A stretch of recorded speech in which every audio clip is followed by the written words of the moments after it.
You're listening to The Audacity Effect, where bold moves, real talk, and zero permission slips are just how we do things. We're Jenna and Kelly, two corporate pros building bigger lives on our terms and helping you do the same. Whether you're launching something new or burning down what no longer fits, we've got stories, strategies, and sarcasm to match. Let's get audacious. Bold moves, real talk, no permission slips. Gotta give them my all. Nobody's gonna tell me what to do with this.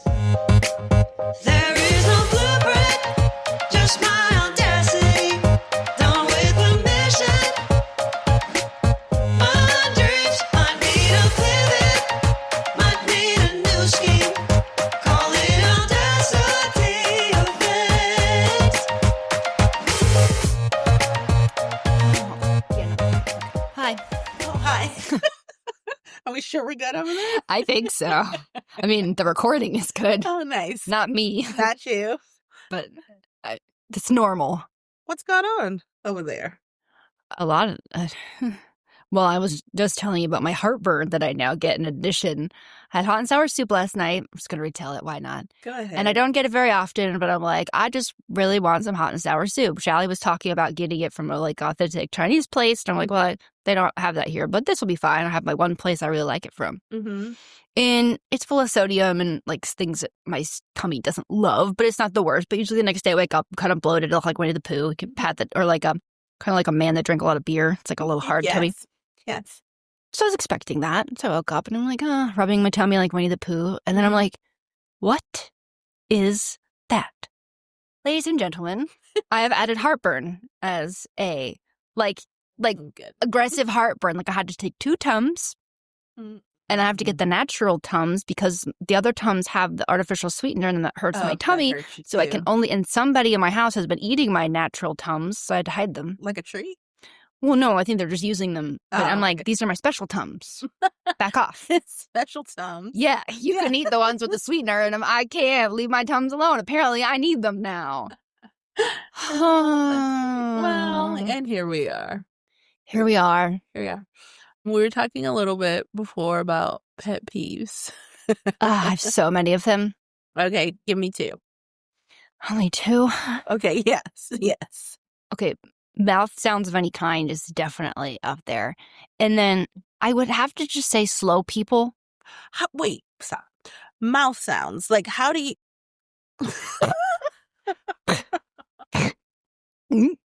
Any of those. I don't know if those are going to come through. I'm sorry in advance. Any mouth sounds. Smacking, gulping, swallowing loudly, spitting, smacking lips. I had to stop listening to a podcast the other day because she kept Oh. I can't. Once I hear it, I'm like, oh, I can feel the sensation coming over my body. I try not to be that annoying person because I'm not doing it just to be like, oh, can you stop? I can't. Ugh. Really? Yeah, it's bad. So my big one, we'll go back to your second one. Okay. My big one is when I see someone rubbing their mouth and opening their eyes at the same time. Let me show you. Sorry, listeners, you can't see this. Oh, she's itching her eyes if you were had something in it, but apparently to itch one eye, you have to open your mouth. Oh, why? Let's all try itching her eye with her mouth closed. It's possible. It is possible. What is that? And then when it happens in public, it makes me a little stabby. Trying to catch flies. It's what are you doing over there? Close your mouth. That is very I do bothersome. understand if you're trying to Get something, you kind of have to stretch your mouth down. I don't think you do.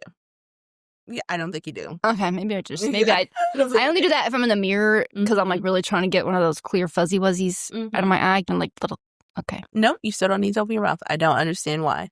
Why is that a thing? No, it's bothersome. That is one of my biggest pet peeves. Okay. I have to be more aware of that. Okay, what's another one? Slow people. People that are being slow in inappropriate places. Slow walkers. Slow drivers. Slow walkers where? I mean, everywhere. But in the airport, have you ever been in those little moving walkways and somebody gets on there and they're moseying? I'm like, move over. Move they over. Say specifically. It literally says, if you want to mosey, you're walking out of, get over. Get out of my way. Grocery store, I constantly run into, and they just take up the whole aisle while they're looking for something. Oh my gosh. Speaking of, let me just say, so Trader Joe's just opened very, very close to me. Down the street here. And I went in the other day because I was like, this is either going to be the best idea or the worst idea I ever had. I went on Christmas Eve, whatever day that was, because I still don't know. That sounds like you're setting yourself up for the worst idea. Absolutely not. It was really. I found a parking spot as soon as I pulled in. Whoa. Which I was a little concerned about. Right. But sure enough, walking there, like the flowers were there. This is like 2:00 in the afternoon. Like it was so nice. But there were people in there that hadn't been to Trader Joe's before. Oh, not those people. Oh, Lord. They were so slow. They were so slow. Come on. Move over. I want the cauliflower gnocchi. Move. Come on. Just put your cart to the side even. Right. Why did you stop with your cart in the middle of the aisle? That is aggravating to me. I will absolutely give you that. Yes, slow. I guess people going through security. Like, I understand maybe you don't travel a lot, but you got to take off your freaking shoes and your coat. Unless you have the fast pass, then you don't have to. But right. You can't wear your giant ass watch through there. It's a metal detector. It's a metal detector. It's not. I don't know. Yeah. And the people that are driving slow in the left lane. Oh, so the left lane is for crime. Like the left lane is for That's another good T-shirt. People that are okay with the risk. Yeah, I like it. Don't get in the left lane doing the speed limit. That's not why we're here. No, you have 2 other lanes. There's other lanes for that. This is not the lane for that. No, this is not the lane for you. I was talking to the girls about that this past weekend, and they told me that I drive like a bat out of hell. Whatever. I drive like I have somewhere to go. That's it. Don't meander. I don't even like when you drive under the speed limit on regular roads. Yeah. If it's 45, don't drive 35. Come on, man. Be better. Be better. And I'm going to say this, and I will stop talking about the left lane, but if you see somebody coming up, move. Get over, because we can't pass you on the left. This is as far left as we can go. A wise man once said, move, bitch, get out the way. Get out the way. Are you speaking of the philosopher Ludicrous? Indeed. Ludicrous. Fancy about it. He was very wise, man. More of you should listen to him. My last slow person thing is when you're at a stoplight. Mm-hmm. And if you're in front of me, when the light turns green, I will count 1 Mississippi, 2 Mississippi, 3 Mississippi. Honk. You honk. Yes. Okay. Yeah. Because green means go. Green does mean go. I don't honk because I think it scares people. Yes, as we said, I mean, that's what I'm intending to do. I want you to be startled because you got to go. Sure. So I will say this: when you're merging onto the expressway and someone merges slowly, you're going to cause an accident. And I actually, that is one of the times in my life where I just want to get up and, I want to bop you. I want to bop you in the head. If I could just walk out of my car and bop somebody in the head, that'd be the only time. That seems acceptable. Thank you. Just don't. And then also, I guess this isn't slow people, it's rude people, because a merge lane is for merging. You go 1 and 1. Yep. 1, 1, 1, 1. You can't keep me from merging. No, I'm not cutting in line. What are you doing? I don't cut lines. That's I crazy. follow rules. I know. I give one, you give one. I give one, you give one. That's what you do. Yes. Anyways. So if you need any driving expertise, we're your girls. Yeah. No, don't have me park. I'm not good at parking. I don't know why. You know? I always park crooked. Oh. I'll be the first one to admit it. Not good at it. Yesterday, I did pull into a parking spot, and I got out, and I was like, that is questionable, what I did there. I make sure I'm, in the lines, but... I was in the line, but it just wasn't a good No. Last time Josh was with me, he's like, I'm not getting out of the car until you fix this. This is embarrassing. He was right. I'll be the first one to admit my weaknesses.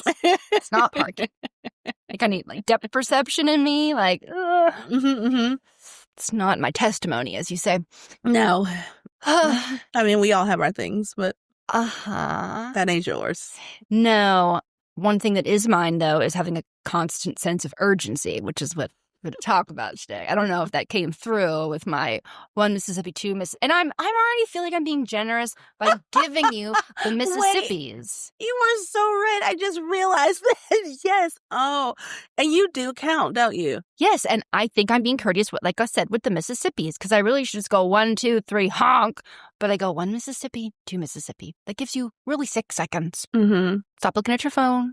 Mm-hmm. Stop opening your mouth while you're touching your eye, looking in the mirror. Stop doing that. Go. Okay.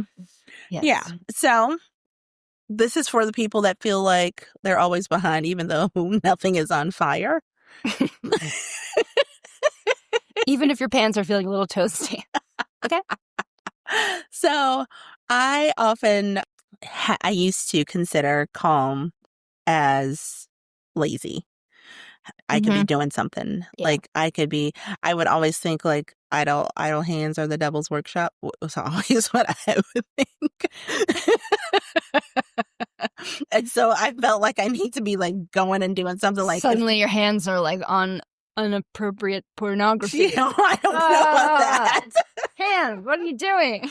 What else would the devil's work be? I don't know. I didn't see it, but that's how I felt. Idle hands, devil work. Vacuuming without like really getting in the corners. Oh, maybe. Like that's terrible. I think that's what you and Josh was. Vacuuming before dusting or dusting before vacuuming. I don't remember which one. You should dust first, get the stuff down, and then you... That's what I said. Yes. Okay. Anyhow. But yes, so for me, like that kind of, if I wasn't busy, like constantly doing something, like I am being idle and being lazy. And the only way to circumvent that is to go. So turns out that's like a survival mode and not actually a thing. Really. Yeah. I guess there's a difference between being wound up a little tight and having a constant sense of urgency. And we talked about it briefly before we started, but you made a good point, which is maybe it's not like a catch-all. I think you can have like self-induced urgency, but it comes from external sources. Mm-hmm. So it's not just you wanting to accomplish a lot because you have a lot of energy and you're feeling good that day. Mm-hmm. There's some sort of pressure that if you don't do this, something bad happens. Yes. I think. Yes. I was constantly in a place of, if I don't do all of these things, like my family's routine and life will fall apart. And so it was just, I felt like if I didn't, I was also like, I kept all the balls in the air. Like I felt like I had to be doing something to keep all the balls in the air. And I never gave myself an opportunity to just be. Mm-hmm. Hypervigilance, I think is what they call it. And that's one of my favorite things to do. But do you think, this is a bit off topic, but like, not like we don't do that all the time. Do you think hypervigilance really comes from, well, I guess I kind of answered my own question. I think it's a perceived sense of control, right? Because you don't actually have any control, but you feel like if you just keep moving and keep all the things and keep so-and-so happy and nothing is undone, then you have this false sense of safety or security. Absolutely. Right? That's exactly what that is. It becomes it feels like a safety net even, that kind of control. It feels like if I can take care of all the things, then nothing will go wrong and I have everything. And don't you worry, I got it all. I'm dying inside over here. Right. But this does not feel sustainable, but I'm going to sustain it anyway. Yes, that's exactly it. And so in reading a little bit of what we have here, it's like a lot of the origins are growing up in chaos, being the responsible one early. Or the parentified child. Yes, the parentified child. Right? Mm-hmm. Trauma, instability, or unpredictability, and being rewarded for over-functioning. And I can, 3 of the 4 me. Easily. Yep. Easily 3 of the 4 is me. But especially like being the responsible one early. That was really, really big for me. And I've always like made sure everybody was okay and everything is okay and everything is taken care of and everybody's smiling and is everybody smiling? Nobody's smiling? I need to do something to make sure everybody's smiling. Look, if I do the thing over here, everybody will be proud and they'll be smiling. So I'm just going to keep doing the things and I grew up and if I stop doing the things, everything falls apart. And nobody's smiling. Fault, and it's my fault. And everyone's sad and miserable and nothing works, which sounds egotistical. I guess it is, actually. It is, I guess it is. But it doesn't feel that way because you're truly, genuinely concerned about the people around you. But it's a hard pill to swallow, and you have to say, okay, but that is still your ego. Like, that is still a bit of hubris there. Like, you think that you could control everybody. You think that you're responsible for...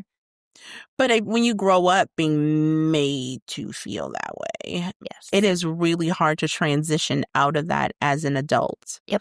So habitual. You don't even know you're doing it sometimes. A lot of times. I think that's why we're talking about it. But where do you see your sense of urgency other than driving come into play? Everywhere. Work, for sure. What prompted this topic is I have caught myself a few times, because I'm trying to be more intentional about it, when people are rushing for deadlines or they want something and they're just blowing you open. When can I have it? When can I have it? Is it done? Is it done? I need it. When is it? Where is it? Where's it? Okay, there are some things that truly, if the CEO asks for something in 5 minutes because they need it, sure, okay. But if I panic and kind of go into, like, my body easily clicks into, I guess it's flight.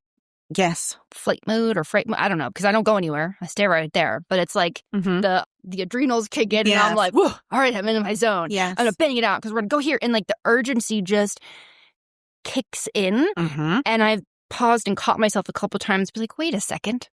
I don't actually feel urgent about this. In fact, I think this ask of urgency is inappropriate and rude because it's completely unnecessary.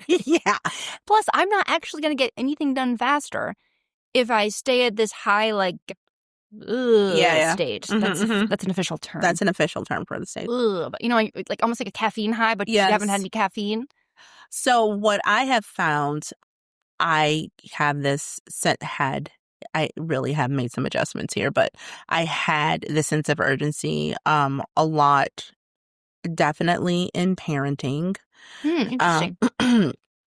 Because I wanted to make sure, like, I was the one that I predicted their needs. Like, I was always, like, making sure everything was taken care of before it needed to be taken care of. So I was the one, like, I was like, yes, like, okay, so this is going to be happening next week. So all of these things need to be done ahead of time before they happen. And so because I don't want her to feel like this if it doesn't happen, I don't want this to happen if it doesn't happen. Like, and so it was just constant for me. All the time. There was no rest about it. Even so, like, I would always get up an hour before the girls. Like, when Kayla was born, I learned somehow God thought it was so funny to give me a baby that was a morning person. And so I didn't want the baby to wake up to a person that was not a morning person. And so I got up an hour ahead of time or even more so I could work out and then get myself ready. And I'm dressed for the day and I've had coffee and I'm already ready. And so that way when she wakes up, it has a pleasant mommy. And so that's really great. And she has a pleasant mommy and a mommy that cooks breakfast and blah, blah, blah, and blah, blah, blah, blah, blah, blah, blah, blah. And that was my entire day until I sat down to go to bed. And I would write my list and make sure I had a list and everything was ready and everything. Like, it was constant for me. So that was the big place it showed up was at home and then also at work. And even recently I have found myself like, oh my God, this has to be done.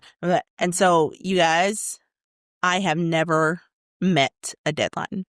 I have always been ahead of every deadline. You guys took a sharp inhale there for a second. Pause. Did you? Like, what? I've always been way ahead of a deadline. The kind of anxiety that a deadline brings to me, like, is crazy.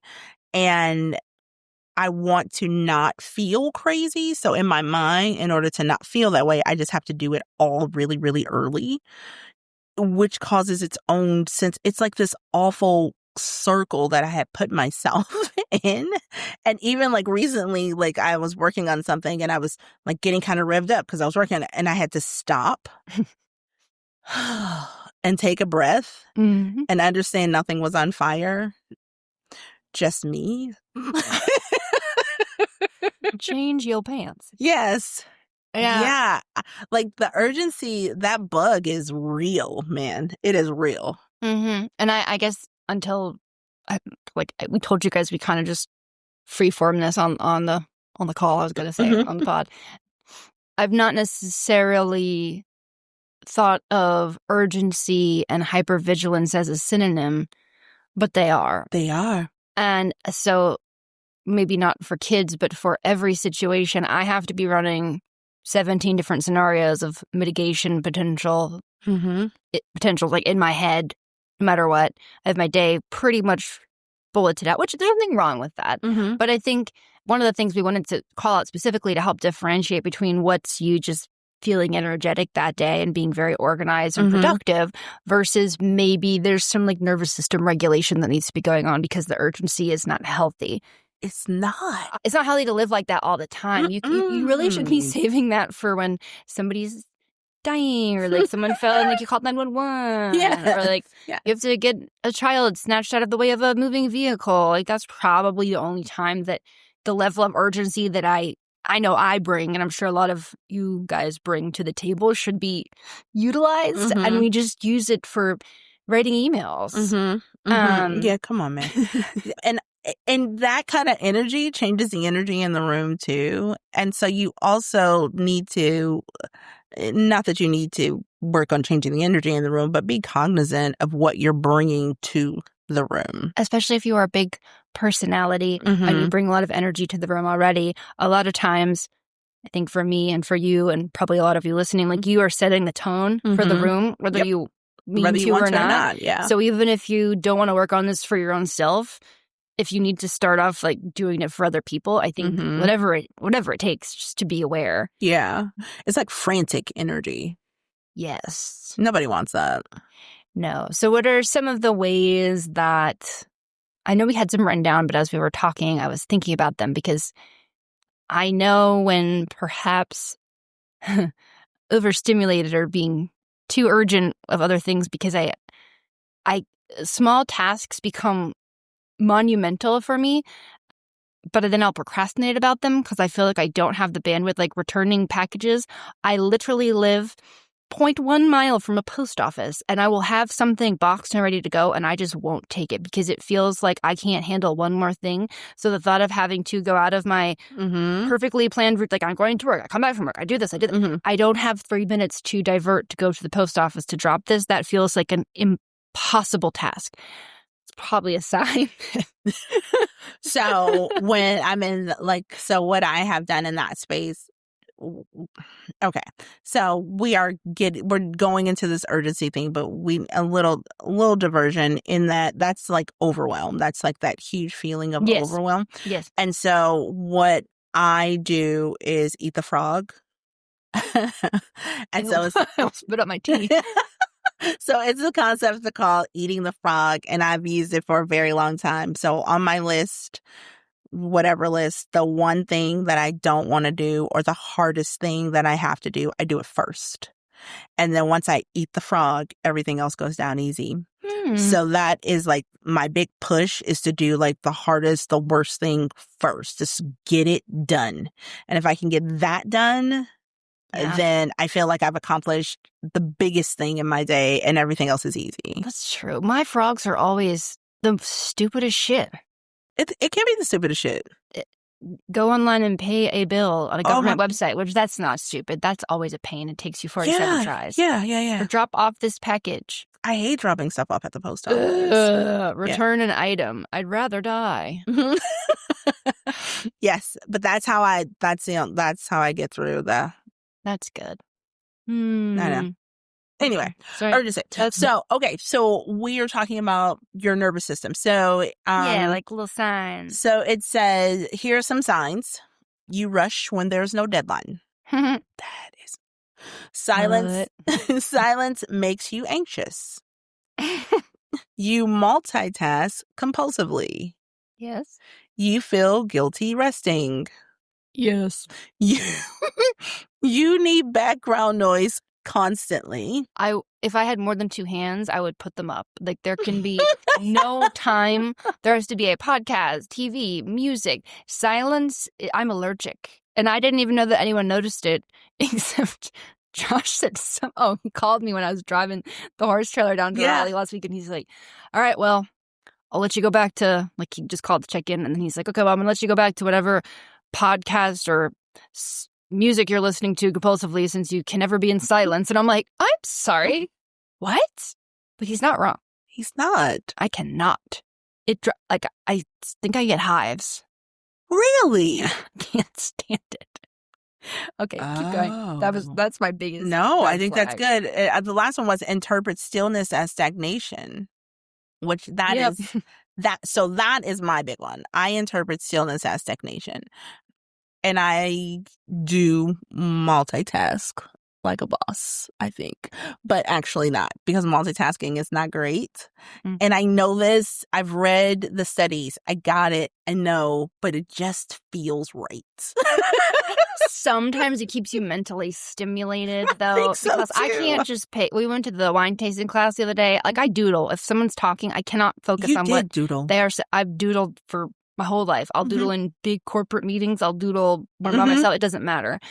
But that helps me pay attention. Otherwise, my mind starts thinking like, oh, what day is it? It's Wednesday. I wonder where Wednesday came from. It was warm out today. I really should take out my tank tops. I wonder what happened to that coat that my grandma gave me. I can't.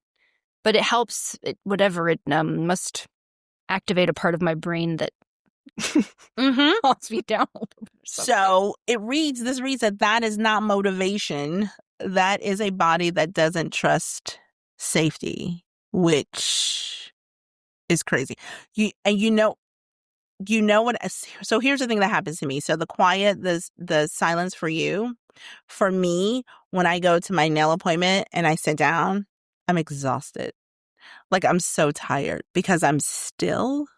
Yeah. I agree with, like, the stillness, but what if it was dead quiet in there? Oh, I don't mind the quiet. Ugh. So the quiet doesn't bother me at all. When I really want to get stuff done, I have music on, but the quiet never bothers me. I can't. Really? I can't. I did not know this about you. You guys, this is happening real time right now. Yeah, I'm having like a twitch thinking about it being quiet. Sometimes my phone will die when I'm down at the barn, and I'm like, guess I'm going to have to sing. Make my own noise. One of the other notes we had down to is, I don't necessarily agree with it quite as is, so I'll tweak it a little bit. But I think in the back of your head, you know how exhausted you are, but for me anyway, I'm afraid to say that because you don't see, I like to say, you can kind of do hard things, anything that's hard for a period of time, as long as you see the light at the end of the tunnel. Like, I'm going to go on a diet for this many days. Like, I have to endure this many days with my mother-in-law, like, whatever that is. But if it feels impossible, but you somehow just have to keep doing it and keep going, if you stop and rest, I think I worry that I won't ever start back up again. I've gotten better about this, but like I still very acutely remember that sensation. So if you feel like if you stopped, you would not be able to shove to the back of your brain how exhausted you are because what you are doing is not sustainable, maybe that's a clue. Sounds like a CrossFit workout. Why do you think I love CrossFit? I know, it sounds like a CrossFit urgency now, faster, more reps. How quick can you go? Yeah, rep. Faster is better as a rule, right? Yeah. Just walk fast, do everything fast. Maybe I just walk fast because I have short legs and I've always had to walk faster to keep up with normal people's dimensions. Yeah, I always think about like how when I'm like in the midst of something and it's going and it's going and it's going, and I've created the sense of urgency, or the things around me have created the sense of urgency, I feel. And so I'm going and I'm going and I'm going. And there is always a moment where I remember, I do not like this feeling. There's always a moment where it's like, this feels terrible. And that has been my trigger to slow down. Okay. Yep. It never fails me. Because it feels bad. It doesn't feel good. There's nothing good about it. Like, I love to complete a task. I do not love feeling the sense of urgency while completing said task. I hate that feeling. Yeah, I think mine, I've been asking is why are you why are you rushing? Or What are we going to get out of rushing? And look, when I'm driving in my car and people are not getting out of the way, I sort of have to gamify driving, and I'm competitive, and that's just kind of me wanting to, you're in my way, I could be going faster, now I'm going slower. I could have passed go and got $200 4 times, but no. But if I start to feel that panicky, again, over-caffeinated sensation, wait, why? Is this, maybe not is it valid, right? But is it necessary? Does it make sense given what you are feeling this way about? Again, are you needing to rush, and are you getting an adrenaline rush to go grab a baby out of the way of a moving vehicle, or because your boss said, I actually want that report in 2 hours instead of by Friday because I want to be unreasonable today? Right. I don't know. So there was a time where Mila and I, he had errands to run for the day. And so for me, like I've stressed about my sense of urgency, having to run errands, like in my mind, I kind of map out like what I needed to do. And then I would like go and do it. So if I needed to go to the grocery store, God forbid, the only grocery store I really will go into is Trader Joe's. I just really need to note that. I hate it so much. But if I needed to go into the grocery store and grab it, I knew exactly where to go to get it. So I go in, I grab it, and I come out. If I need to go to the mall, oh, Jesus, help me. Why do you have to go there? For whatever reason, if it happens. And so if I needed to go like to do something, I knew exactly where to park to go into the store that I needed to go in. I'm glad that was past tense. New. Exactly what I wanted, grab it, come out, be done. Like it was very systematic, very, very precise what I need to do. Yeah. And so Milo wanted to run errands and wanted me to come with him, which I always thought, I was like, oh, this is a thing. Okay. So we run errands together. Okay. So we go to run errands, and he wanted something particular and he had seen it in another store. And so wait, I'm not going to say it. Keep going. So he said, so we went to a different store, which confused me because I said, I thought you knew it was there. And he was like, I do, but I also want to see if they have it over here at this in this store. No. And I was like, oh. Why? And so that would be in the garden area, but we parked on the other side because we could walk around and look. And when I tell you, did not understand what was happening. My body was fighting this so intensely. And I was like, what are we doing? I thought we were running errands, because running errands is urgent. Running. People say running. People don't say walking errands. He was like, I just want to enjoy the day with you. We don't enjoy errands. I was like, oh my God. Yeah. And so I have had to learn to slow down. There was no reason for me to be rushing to be that efficient. Nothing was on fire. Nope. Nobody needed anything. It just felt like it was something I needed to do quickly and get it done and be done and blah, blah, blah. And then I have more time to do more things quickly. And turns out I actually enjoy it now. But can we just still do that? Can we do that sometimes? Because I mean, there are times that I just want to get it done. To be sure. But it's just... Okay, so some days, like, stop and smell the roses a little bit. Yeah. Like the fence building. Like the fence building. That was not the most efficient mission that I've ever been a part of. No. But instead of getting irritated, I was like, this is nice time that I can spend with my husband, who's spent God knows how many hours doing horse activities that he was bored to death at, that he was just there because I enjoyed him being there. Mm-hmm. So I can do it. You can do it sometimes. Yes, you can. Yeah. Okay. So anyway, our notes were talking about how we need to regulate our nervous system when things like this start to happen. Yeah, I think almost like if you're sleepy, maybe this is, I slap myself in the face. If you're driving and you're sleepy, you just give yourself a whack and it gives you a little jolt. Kind of like, oh, yes. Yeah. So again, these are not backed by science, but they make sense. We've done some of them ourselves. So what are some little things that you can do to sort of come back into your body? So number one, practicing being aware of when you start to feel like you were saying the anxiety bubble, or if you start noticing you're tensing, like where is your tongue? If it's pressed to the roof of your mouth, you're very tense. Where are your shoulders? Are they in your ears? Right. And so how do you kind of get yourself out of that, we'll call it fight or flighty mode? The breathing is big for me. The inhaling, exhaling, and remembering like to the box breathing? Yes, the box breathing is good. And my girls would always know when they were starting to drive me crazy because I would start a slow inhale through my nose. And they're like, oh boy. She also like angled her head to the side a little bit, like, help me, Jesus. Help me, Jesus. Like she's ramping up. She's trying to calm herself down here. But yes, the breathing that's been really good. And it does reduce carbon dioxide and activates the parasympathetic response. Yeah, it's crazy. There's a whole lot of research on breathing. I should do more of. I love breathing. We can talk about that. Yeah, maybe it's a whole episode. This sounds funny. When I'm riding my trainer, current and past, they'll be like, remember to breathe. Because when you focus so hard on something, I'll be riding and I'll pause and I'm like, oh, I'm just really out of shape. Like, I run and I work out. Like, I ride it for 15 minutes. Like, I don't know, I'm breathing so heavy. And then I'll think back and remember, because you were hardly, I mean, obviously I breathed within 15 minutes or I'd be a world record holder. But you don't breathe when you are concentrating, maybe over functioning. Yeah. And so, yeah, it's crazy. It sounds too good, too easy to be true, which is why I've rejected it for so long. Breathing is great. Like, I love the breathing. Yeah. Oh, I can just breathe. Yeah. Oh, okay.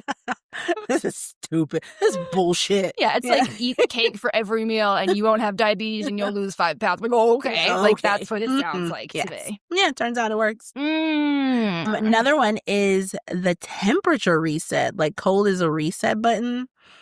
Have you tried this? No. So, cold water on the face, an ice pack on the chest or neck, or a brief cold shower. First of all, no. I'm not doing the last one. No. Like a ice cube on my wrist or something. Yeah. Okay. Ice cube on your wrist. Put the cold glass on your wrist. Yeah, I think I've done that. Yes.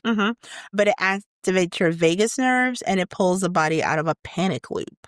Interesting. Yeah. Huh. And then, I like this one, the grounding yourself. Yes. So the orienting response. So it's name 5 things you see, 3 things you hear, 2 things you feel. Have you done this? No, but I'm going to because this is good. I think like pulls you into the present and lets you sort of step back from whatever little, you got like tunnel vision you've gotten into. Yeah, it tells your brain you're not under threat, and it pulls you into the present. It's like grounding. That. Yeah. Have you ever gone out and stood barefoot on the ground? Yeah. Does it work? Actually, it does. Walking through grass, or even being intentional, like, I'm going to go to the beach and do some grounding there, and just walking, even when it's cold out. It actually does. Okay.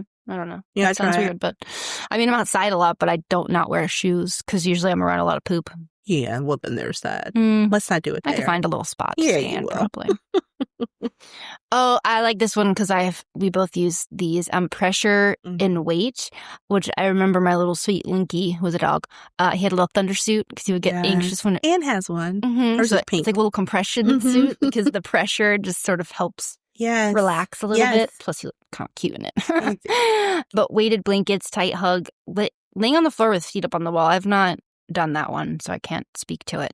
But I do like a weighted blanket. I actually have. I was thinking about that, like, in order to, like, calm myself and rest and relax. Yep, I have done that. The feet on the wall, you're like an L? I think so. Yeah. Yeah. I've done that. I could see that being tremendously helpful. Yeah, then it's sort of like it helps people who feel like they're floating. At first I was like, what? But I think if you are not, again, it's bringing you back to the present moment, to be in your body, to use logic brain instead of fight or flight urgent brain, to be able to differentiate what's going on here. Yeah. Hugs are big. I don't want that. I know you don't want anybody touching you. I like hugs, though. Hugs are good. They help. Yeah. Once in a while, like certain hugs on certain occasions from a very tiny group of people. I can understand how they could be cathartic for some. I hug Jenna, you guys, and she's like, okay, I'll take it. I say, thank you. I'm like a back patter. I'm like, yes. Yeah. Yes. Awkward turtle hug. And then this is the last one. I think God, I can't do this last time. This regulated action. So single tasking for 25 minutes. So listen, Try 2.5 minutes. No. So 25 minutes is a big commitment, but we'll talk about that. Anyway, so walking slower on purpose. No. Okay. I'm walking. You know what I've been doing? I've been doing this with the dogs because when I was run, because I thought walking was stupid. Why walk when I could run? And I've been walking sometimes, and I do feel relaxed. That's nice. Yeah, thank you. Okay. But I'm not going to walk slow. It's too much for me right now. Okay. Hey, baby steps. You got to do what's best for you. I'm segueing, guys. Yes, you are. Can't just like cold turkey the alcoholism or the drugs or whatever it is. I can't just cold turkey the urgency. I'll fall apart. Yes. And then it says finishing one thing fully before starting another, which I like that. I don't really like that one either. That's going to really help me with my multitasking. But the single tasking for 25 minutes 25 minutes feels like a very long time. Just doing a workout for 25 minutes count? I don't know. Does it? Can you do that? If I'm running, I'm also watching TV and also checking my phone, so I guess not. I could pet a dog for 25 minutes. That's about it. I like 20 minutes. So. I like 2.5 minutes. You like 2.5. Move the decimal over. So if you tell me to do something for 20 minutes, that feels doable. 15 minutes feels like I'm right in my groove and I don't want to stop. Okay. 25 minutes feels like that's too close to 30 minutes to me. Yeah, that's fair. Gamification, man, makes a difference. If you were held a plank for 2 minutes versus 2 minutes and 30 seconds, no. Big difference. That's huge. All right, so daily practices help. Yeah. Predictable routines, and this has been ginormous for me. Yes. Gentle morning transitions. I stop popping up out of bed. Changed my whole day. Define popping. Popping. Alarm goes off. Bing. Bing. Up and moving. Okay. What does your non-popping look like? Alarm goes off, and I make sure my alarm is off probably about 10 minutes before I need to actually start getting up. Okay. And I stretch. And I take deep breaths, and I take time to try to recall my dreams and set my intention for the day. All of that is happening in my head before my feet hit the ground. I'm picturing you like one of those drug commercials where they wake up in the bed and they just stretch. And they're like, now that I have this drug, everything is easy peasy, lemon squeezy. Yes, it's kind of like that. Okay. But a full body, that full body stretch from head to toe. Yes, I do. It's I love it. Oh my gosh. So I do that in the morning. That feels so good. And I just kind of sit there and what is it that I want to make sure that I do today? And taking some deep breath. It's so lovely. It has been such a great start to my day. I feel much better than when I would pop up. And yeah. Get moving really, really quickly. Another is less caffeine, which, what? I did start doing that because I was an over-caffeinator, which didn't help. I already talk way too fast, so I don't know. You were over-caffeinator? Not recently, but last year I was drinking lots of espresso. Oh, okay. And again, my normal pace of talking, like everything else, is fast. It's fast. So imagine me over-caffeinated. No one can understand what I was saying. Oh, yeah. Fewer notifications. Okay, we were talking about this. So the only notifications I get on my phone are when I text her. No, just kidding. Yes, text messages and phone calls. Every other notification is silenced because a notification is like a crying baby to me. It cannot be ignored. I must see what it is. And so I silence them and I look at things when I want to look at them, as opposed to when my notification tells me I need to. And that's created less urgency in my life. I guess it's a theme for some of these things. It's where you have the ability to deprogram the unnecessary urgency or the urgency that you've sort of woven into your own routine. Or maybe just start being intentional and noticing it and don't even worry about doing anything about it. Just notice it first. Yeah. Because it probably is showing up in a lot more places than you think. Yeah, probably. And then the last one is ending the day without screens. Well, I can't because I have to listen to something. Sorry, let's give me a little sound machine, but it better have podcast options and audiobooks because I don't know what I'm going to want to listen to.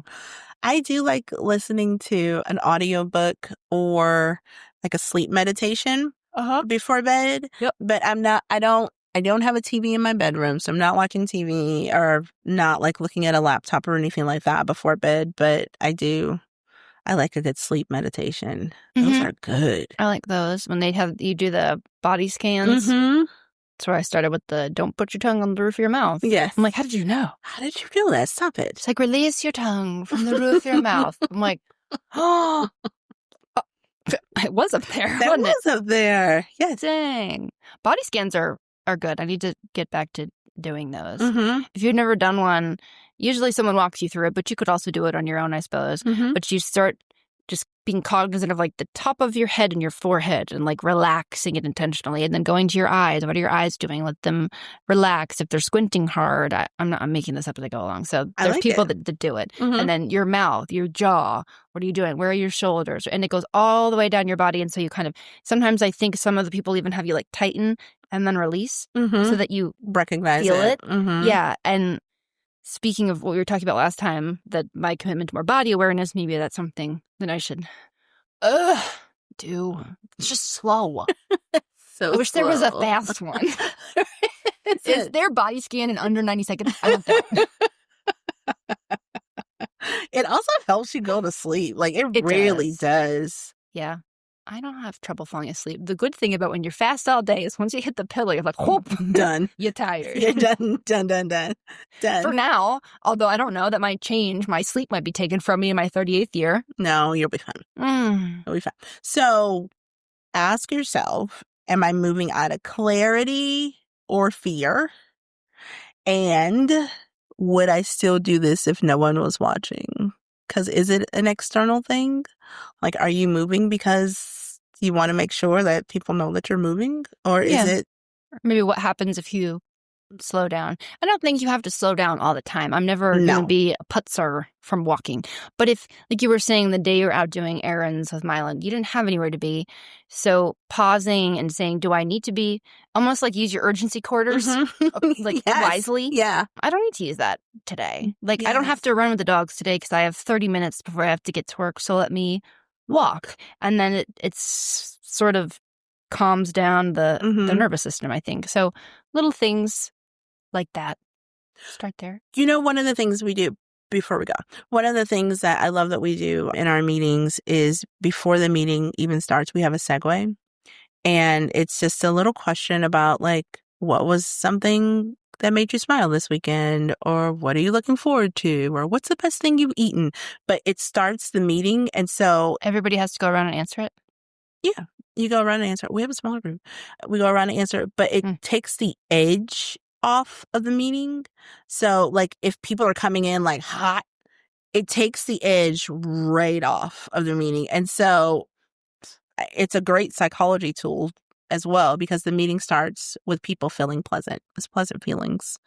And it really, like I have noticed how, you could see like shoulders going, like legitimately watch shoulders going down and relaxing before like we get into the nitty gritty. What? Say it. Having conflict with this. Because if you did that to me on a meeting, I'd just say, no, I'm not doing this. Let's talk about that. But I mean, yes, I can see. Then I guess I sort of do that with my annoying humor with like weird jokes and I'll kind of go back from being goofy to being extremely aggressive back to being goofy because it's disarming and people don't really know how to react to it.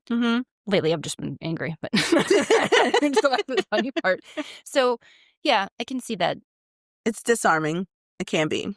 Yeah, I think to your point, it depends on the group size and make sure it's like a quick round robin thing. It's very quick. Because otherwise it can feel like we're all in too many meetings. We're now in this meeting. In the first 15 minutes we spent doing introductions. Oh, yeah. No, it's not like that. It doesn't feel like that at all. It doesn't feel like I'm wasting time, but it does feel it's like favorite food and you go, pizza, lasagna, Cheetos. Fast. You see what I did there? I made it fast again. Sorry. Oh, my gosh. Yeah. Remember I said a couple weeks ago, whatever, that when people are slow to get to the point, I don't want to listen to You don't want to listen to them. Yeah. Has to be concise. Okay.